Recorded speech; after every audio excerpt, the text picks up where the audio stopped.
बहुत ज़्यादा जो थी वो अटैचमेंट थी। और शुरू से ही जो ख़ानदान था उसका अब्दुल्ला सिफ़ा का, उसमें ये लोग जो थे ये इनके वज़ीरों में शामिल थे। ठीक है, अभी हम इसका तारुफ़ पढ़ रहे हैं कि ये लफ्ज़ बर्मक जो था ये आया कहाँ से था। तो कोई मतलब ठोस वजाहत जो है हमें हिस्ट्री इसकी नहीं देती, लेकिन जदीद और कदीम मौरख़ीन के इस्तदलाल, यानी उन्होंने जब बातचीत की और उनका जो फ़ाइनल नतीजा निकला उसकी रोशनी में ये कहा जा सकता है कि बराम का अपने जद्दे आला बर्मक के नाम से मौसूम है। लफ्ज़ बर्मक ज़हूर इस्लाम से कबल बल्कि आतिशकदा नौबहार के मतवलियों का लक़ब था। अब आतिशकदा नौबहार क्या था? ये एक मंदिर का नाम था। ठीक है, इसके बाद उन्होंने नीचे लिखा हुआ है कि आतिशकदा नौबहार, यानी कि एक आतिशकदा कहते हैं जहाँ पे आग जलती है और उसकी पूजा की जाती है। ठीक है, वो वाला मंदिर, उसका जो मंदिर है उसके बादशाह मनोचहर ने तामीर करवाया। ये ईरान का बादशाह था और वो चांद देवता की इबादतगाह थी। बाज़ रिवायात में इसे बुद्ध मंदिर भी कहा जाता है। ताहम तुलूए इस्लाम के वक्त ये आतिशकदा ही था। बस यहाँ से ये लफ्ज़ बर्मक जो था ये निकला था। आपने इतना इसको जो है वो याद कर लेना है। उसके बाद जो ये पूरी की पूरी इसकी डिटेल दी हुई है इसको आप अभी रहने दें। और इसके अलावा एंड से आपने जो याद करना है वो ये है कि मुख्तलिफ़ ईरानी बादशाह के दरबार में वजारत का ओहदा बरामका के पास ही रहा, क्योंकि बरामका जो थे वो ईरानी तारीख़ में बड़ा मकाम और एहतराम रखते थे। और बरामका के जद्दे अमजद का नाम हकीम जाना सिप था। ठीक है, बस ये नीचे वाली एक दो लाइनें जो हैं वो आपने उसी ऊपर वाले के साथ ऐड कर देनी है। इस मनसब की निस्बत से आले जामा सिप को तारीख़ में आले बरामका का नाम दिया गया। बाकी दरमियान वाली लाइनें जो हैं वो काट दें। लास्ट वाली लाइन, इस मनसब की निस्बत से आले जामा सिप को तारीख़ में आले बरामका का नाम दिया गया। उसके बाद आ जाता है बरामका का कबूल इस्लाम। ठीक है, सासानी सल्तनत के ज़वाल के बाद खिलाफत उस्मानी। जी बच्चे, मजूसी बर्मक ने इस्लाम कबूल कर लिया। ठीक है, अब जो मजूसी हैं जो आग की पूजा करते हैं उनके एक बंदे ने जो है वो इस्लाम कबूल कर लिया है। अब एक मुसन्निफ़ के बकौल उस शख्स का नाम फ़िरोज़ बल्खी था जिसका इस्लामी नाम अब्दुल्ला रखा गया। बल्कि उस फ़िरोज़ बल्खी का बेटा था जिसके नाम से जदीद बरामका की तारीख़ शुरू होती है। ये बस आपने इतना इनका जो है वो नाम याद कर लेना है। उसके बाद ख़ानदान बरामका का अरूज आ जाता है। ज़हूर इस्लाम से कबल अगरचा ख़ानदान बरामका बड़ी कदर मंजिलत का हामिल था, लेकिन खिलाफत अब्बासी के दौर में जो अरूज इन्हें हासिल हुआ वो शायद ही किसी और ख़ानदान को नसीब हुआ। इसके अलावा जाफ़र बल्खी के 3 बेटे थे, खालिद, उमर और सुलेमान। अब खालिद का जिक्र यहाँ पे आ गया है। ये वही खालिद है जो अब्दुल्ला सिफ़ा का वज़ीर मुकर्रर हुआ था। ठीक है, अबू सलमा खलाल के बाद। ये ख़ानदान इल्म फ़ज़ल के लिहाज से बहुत मुमताज़ था, इसलिए आम लोग इन्हें कदर की निगाह से देखते थे। अब अब्बासी जो अहद हुकूमत है उसकी बेशतर कामरानियों का और जो सुनहरी दौर हम पढ़ रहे हैं उनका तकरीबन जितना भी सहरा जाता है हारून रशीद के दौर तक वो इन्हीं को जाता है। और हारून रशीद के दौर में जितनी कामयाबियाँ कामरानियाँ हुई हैं उसमें तो तकरीबन 100% हिस्सा बरामका का था। तो फिर ऐसी क्या वजह हो गई कि जो ख़ानदान इतनी स्पीड से ऊपर गया उतनी ही स्पीड से वापस नीचे आ गया? आज हमने उनके ज़वाल के असबाब ही पढ़ने हैं। ठीक है, लेकिन थोड़ा सा तारुफ हम पर्सनैलिटीज़ का भी करेंगे। तो सबसे पहले आ जाता है खालिद बर्मकी। खालिद बर्मकी की तारीख़ पैदाइश और इब्तदाई तालीम के बारे में कोई इतनी ख़ास मालूमात हम तक नहीं आई है, लेकिन जब अब्दुल्ला सिफ़ा किस तरह उस तक पहुँचा ये भी हम मतलब नहीं मालूम। लेकिन ये बात साबित है कि खालिद बर्मकी पुरजोश अब्बासी दाई था और अबू मुस्लिम खरासानी की फ़ौज में मुलाजिम था और जंग ज़ाब में भी मौजूद था। आहिस्ता आहिस्ता वो अपनी जहानत, काबिलियत और बहादुरी की बदौलत अहमियत इख्तियार करता चला गया। जब अब्दुल्ला सिफ़ा ने पहले खलीफा की हैसियत से मसनद इक़्तिदार संभाली तो उसने खालिद बर्मकी को अपना वज़ीर नामज़द किया। यहीं से बर्मकियों के सियासी रूज की दास्तान शुरू होती है। ठीक है, यहाँ बस आपने सेंटर में से जो है ना वो पर्सनैलिटीज़ के बारे में जो उनकी मेन आइडिया है उनका बेसिक वो आपने उठाना है। और उठाना क्या है, बस आपने अपना तारुफ हासिल करना है पूरे ख़ानदान बरामका में। उसके बाद याहिया बर्मकी आ जाता है। याहिया जो था ये खालिद का बेटा था। ठीक है, और अपने बाप की तरह नहायत दूरंदेश, अक्लमंद और आला दर्जे का मुंतज़िम था। मंसूर ने भी उसे काफ़ी जगहों का हाकिम मुकर्रर किया, जैसे आज़रबाईजान, उसने अपने फ़राइज़ पूरी ईमानदारी के साथ और तनदही के साथ सर अंजाम दिए। उसके फ़राइज़ उसकी फ़र्ज़ शनासी पर दोस्त दुश्मन सभी हैरान थे। मतलब ये कि उसके काम इस तरह के थे कि बहुत कामयाबी के साथ वो हारून रशीद के दिए गए मनसब को जो है वो लेके चल रहा था।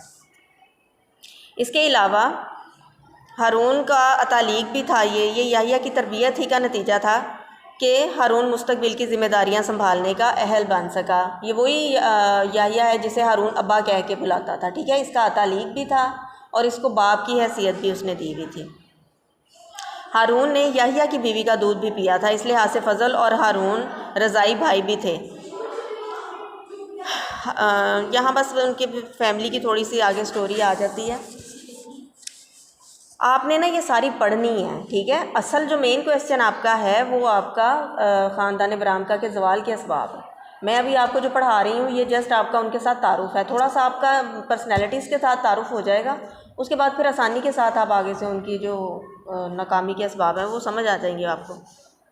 अब खालिद का बेटा जो था वो याहिया था। दोनों बहुत ही काबिल, दूरअंदेश और कह लें कि आला दर्जे के मुंतज़िम थे। उसके बाद याहिया के 4 बेटे थे, ठीक है।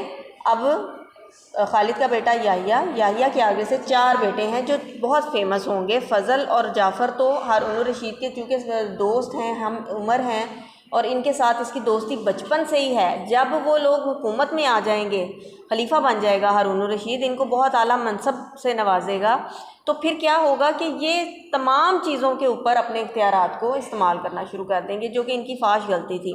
यानी खलीफा को इन्होंने कॉर्नर कर दिया और कोई भी काम है, यानी कि अगर कोई सवाली इनके दर पे आ गया है तो फ़याज़ी का वो आलीशान मुजाहरा करेंगे कि वो समझेगा कि शायद यही खलीफा है। यानी कि अपने आप को खलीफा के दर्जे पे ला कर इन्होंने जो फ़याज़ी और अपने कह लें कि दरिया दिली का सबूत दिया है लोगों के साथ, वो अब अपनी मिसाल आप है। और इनके जो बनाए गए कसरे आलीशान थे, जो इनके महल थे, उन पे इन्होंने बहुत ज़्यादा लागत लगाई कि सुल्तान का महल जो है वो एक तरफ और इनके महल एक तरफ। और कोई काम अगर सुल्तान को पड़ गया है आने वाले दौर में, यानी कि जब ये बहुत ही ज़्यादा इक़्तिदार में आ जाएंगे ना, अपने मतलब हर स्याह व सफ़ेद के मालिक जब कहते हैं बंदा कि बन गया है ये, तो उस वक़्त क्या करेंगे कि अगर हारून को किसी चीज़ की ज़रूरत भी महसूस हुई है तो याहिया ने या जाफ़र ने ये कह के मना कर दिया है कि ये चीज़ तो ख़जाने पे बोझ है, तो ये हम नहीं कर सकते। यानी उस वक्त हारून को एहसास होता है कि ये तो मेरे ऊपर भी मेरी यानी कि बात को मना करने लग गए हैं और इनका इक़्तिदार इतना ऊपर चला गया है कि मेरी बात को मानने से इन्होंने इनकार कर दिया है। कुछ बीच के लोग ऐसे थे कि उन्होंने इनका इक़्तिदार बर्दाश्त नहीं किया, जो हर वक्त हारून रशीद के जहन में ये बात डालते रहते थे कि बरामका जो हैं ये आपकी भी बात को जो है वो अबलियत का दर्जा नहीं देते हैं, और ये बहुत ज़्यादा मतलब उनके ख़िलाफ़ भड़काना शुरू कर दिया हारून को। इन बातों का असर जो था वो अल्टीमेटली हारून पर होना शुरू हो गया। आहिस्ता आहिस्ता हारून का ये जहन जो था ये बनना शुरू हो गया कि वाकई मेरी मतलब हैसियत जो है वो एक कठपुतली की है और बाकी जो है इख्तियारात हैं वो बरामका अपने हाथ में लेके बैठ गए। ठीक है जी। याहिया के 4 बेटे थे, फ़ज़ल, जाफ़र, मूसा और मोहम्मद। इनमें फ़ज़ल सबसे ज़्यादा अक्ल और दानिशमंद, अक्ल का मतलब अक्लमंद और दानिशमंद था। उसके इल्म, फ़ज़ल, काबिलियत और तदब्बुर की वजह से याहिया अक्सर उसे मुल्की अमूर में राय लेता, मशवरा लेता। कोई बच्चा अक्लमंद हो उससे पेरेंट्स भी मशवरा ले लेते हैं कि बताओ क्या करना चाहिए। इल्म व दानिश के साथ साथ फ़ज़ल एक माहिर मुंतज़िम और फ़ौजी जर्नैल भी था। मलका आरीनी के ख़िलाफ़ फ़ौज कशी में अज़ीमुश्शान कामयाबियाँ उसकी फ़ौजी काबिलियत का वाज़ेह सबूत थी। अब बरामका चूँकि अजमी थे इसलिए अहले अजम में इनका काफ़ी असर था। चुनाचा फ़ज़ल ने अहले खुरासान की मदद से 5 लाख सिपाहियों पर मुश्तमिल एक अज़ीमुश्शान लश्कर तैयार किया और अब्बासिया इसका नाम रखा। बच्चों ये आपका शॉर्ट क्वेश्चन भी है कि जो फ़ज़ल ने एक फ़ौज तैयार की उस अज़ीमुश्शान लश्कर का नाम क्या था। हारून फ़ज़ल की हुस्न कारकर्दगी से बेहद मुतासिर हुआ। फ़ज़ल ये अब्बासिया जो लश्कर का नाम है इसके नीचे लाइन लगा दिया करें, जो चीज़ आपको शॉर्ट क्वेश्चन की मैं बताती हूँ।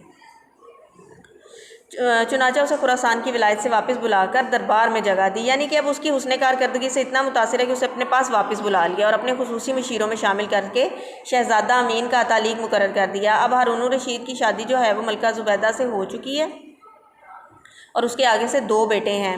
एक तो मलका ज़ुबैदा से और हारून रशीद से अमीन रशीद पैदा हुआ है, दूसरा हारून रशीद और उसकी एक लौंडी है, ईरानी लौंडी है मराजल, उसके बतन से मामून रशीद पैदा हो चुका है। ठीक है, अब जाफ़र और फ़ज़ल जो हैं इनके अतालीक मुकर्रर होंगे, यानी इनके उस्ताद, अतालीक उस्ताद को कहते हैं। ठीक है, अताबे भी उस वक्त अताबे भी मशहूर था ये लफ्ज़ उस्तादों के लिए, तो वो भी कह सकते हैं, अतालीक भी कह सकते हैं। अमीन रशीद और मामून रशीद इसके 2 बेटे छोटे छोटे पैदा हो चुके हैं। वैसे भी चूँकि फ़ज़ल और हारून दूध शरीक भाई थे, इसलिए दोनों में गहरे मरासम थे। याहिया जो अब इनका बाप था फ़ज़ल और जाफ़र का, अब उम्र की आखिरी मंजिलों में था। फ़ज़ल शुरू से ही याहिया के साथ शरीक मशावरत रहा, लिहाजा याहिया ने आहिस्ता आहिस्ता वजारत की तमाम ज़िम्मेदारियाँ जो थीं वो अमली तौर पर फ़ज़ल के सुपुर्द कर दी। ठीक है, कि अब ये तुम ही संभालो। इंतज़ामी सलाहियतों के अलावा फ़ज़ल सखावत और गरीब परवरी में अपने बाप से भी आगे था, यानी कि दर पे हज़ारों हाजतमंद हर वक्त मौजूद रहते, कोई सवाली भी कभी खाली हाथ नहीं जाता था। इन्हीं फ़याज़ियों की बदौलत बिलाखिर जो बराम का थे वो अताब का शिकार हुए, यानी कि गुस्से का शिकार हुए। इसका सबब ये भी था कि लोग अपनी हाजत रवाई की इन खलीफा की बजाय इनसे पूरी किया करते थे। उन्हें पता था जाते ही हमारी बात सुनी जानी है, तो हमें टाइम लेने की क्या ज़रूरत है, खलीफा के पास जाने की क्या ज़रूरत है। ठीक है जी, तो ये बात भी खुलफा के लिए हसद का बायस बनी। उसके बाद अब फ़ज़ल का भाई जाफ़र बर्मकी, उसका याहिया का दूसरा बेटा है, ये भी अपने बाप और भाई की तरह इल्म फ़ज़ल में यकता था। फ़साहत, बलागत, कताबत, इसमें इसका कोई सानी नहीं था। उसने काजी अबू यूसुफ़ और इस्माई जैसे उलमाए वक्त से तालीम हासिल की। हारून का ये मसाहब ख़ास था, खलवत और जलवत का साथी, महफ़िल रक़्स सरूर हो या बगदाद की गलियाँ, यानी कि कोई भी वक्त है जाफ़र जो है वो हारून रशीद के साथ है। चाहे वो दरबार का कोई काम कर रहा है, चाहे कोई महफ़िल सजी हुई है, चाहे कोई भी मामला है, जो जाफ़र